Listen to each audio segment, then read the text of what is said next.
Good afternoon, my name is Kayla. I'm one of the animal trainers here in the education department at Cleveland Metro Park Zoo. And with me today I have Bo. Can you say hi, Bo? Bo is an animal ambassador and he is a sulphur crested cockatoo.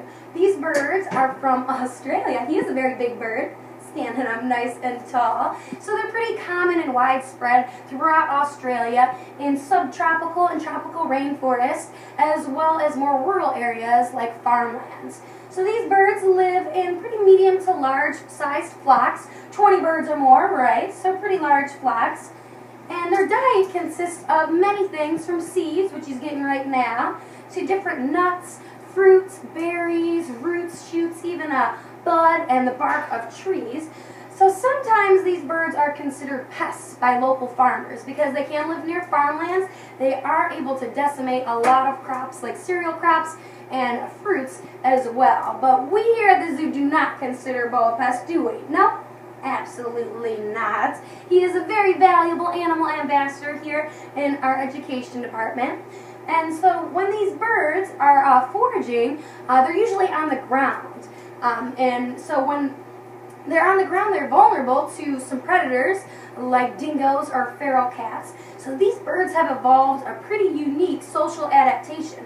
While all those family members would be searching on the ground for different crops and seeds and things like that, one of the birds, like Bo, would be high up in the tree, perched like a big bird, make himself stand nice and tall like that, and he would serve as a lookout. So he'd look to the front, this way, this way, that way, that way. Perfect. Looking all around for a dangerous predator that might be a threat to his flock members. What if you did see something like a dingo? Would you let out a big whistle?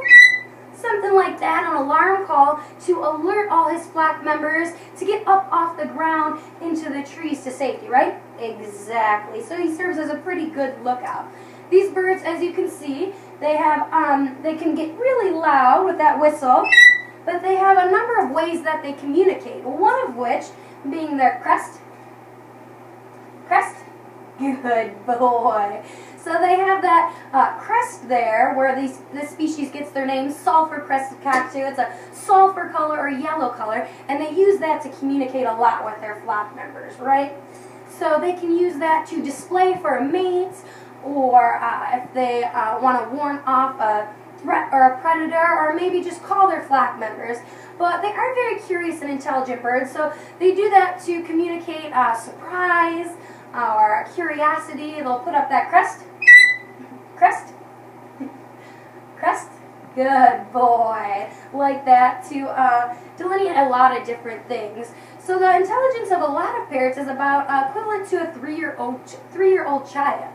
And a study found that these birds, specifically sulphur crested cockatoos, can synchronize their movements to a beat. So Bo here, he likes to dance a lot with us, like that. So when there's different music playing, he moves to that beat because these birds are very intelligent. So that makes him a great animal ambassador. And because Bo, you can see he really enjoys this, he gets excited to come out to shows and different education programs and a lot of other interactions with guests around the zoo, right? So that for this individual animal, Bo, that's very enriching for his life. He really enjoys getting out and having that social interaction. But for enrichment to be successful, it's got to be varied. So we can't always bring him out for social interactions for enrichment because then it would lose its novelty.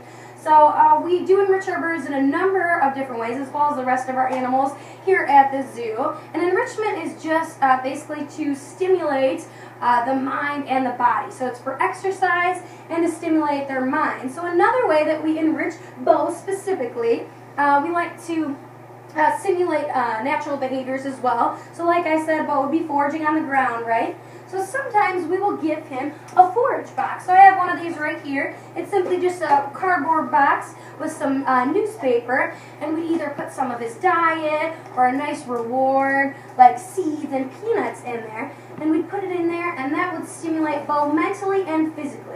So it provides him good exercise because he'd be moving this box around and ripping up that paper as you see he's doing right now, looking for those seeds.